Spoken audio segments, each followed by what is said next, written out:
We had formed an organization called Zero Population Growth, and then Johnny took me on The Tonight Show. Would you welcome Dr. Paul Ehrlich? You have to get the death rate and birth rate in balance, and there's only two ways to do it. One is to bring the birth rate down, the other is to push the death rate up. I did the show maybe 20 times, and we went from 6 chapters and 600 members to 600 chapters and 60,000 members. We're starting in now. This is the first step. The Bagleys belong to a growing number of young marrieds who favor ZPG, zero population growth. How many children do you have? 2.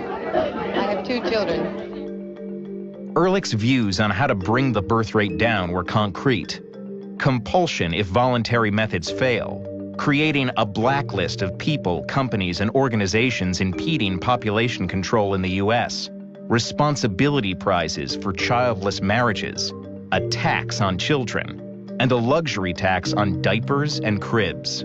The concerns about population became misanthropic. And it was taken with so much seriousness that Paul Ehrlich could recommend things like putting stuff in public water that would make people not as fertile.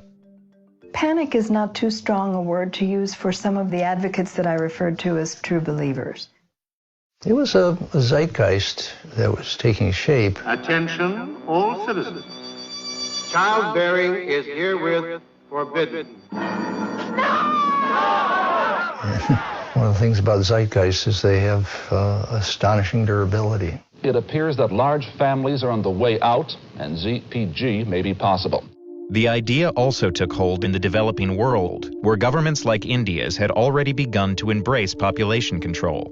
The core message of the book, population growth outstripping food supply, resonated quite a bit with India's elites, with the middle classes. They much preferred to believe that the poor were poor because of too many children, rather than being poor because of an unfair and unequal economic system.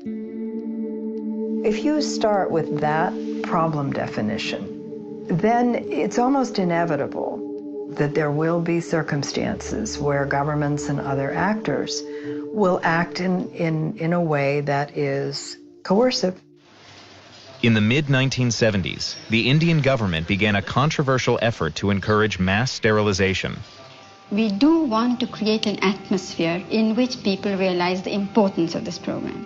It led to abuses. Access to food aid and housing were sometimes used as coercion. Others weren't even given a choice. More than 8 million sterilizations were performed, many forcibly. The people, in the words of one family planning expert, were treated like cattle. Several days ago, crowds formed to protest being sterilized. The police opened fire and killed at least 50 of them. Zero population growth is a tragic frame in the sense that it was assumed that there was no way out, that people would just go on reproducing until there really was a desperate circumstance in the world. Ehrlich's message could be summed up in a dramatic prediction. Sometime in the next 15 years, the end will come. And by the end, I mean an utter breakdown of the capacity of the planet to support humanity.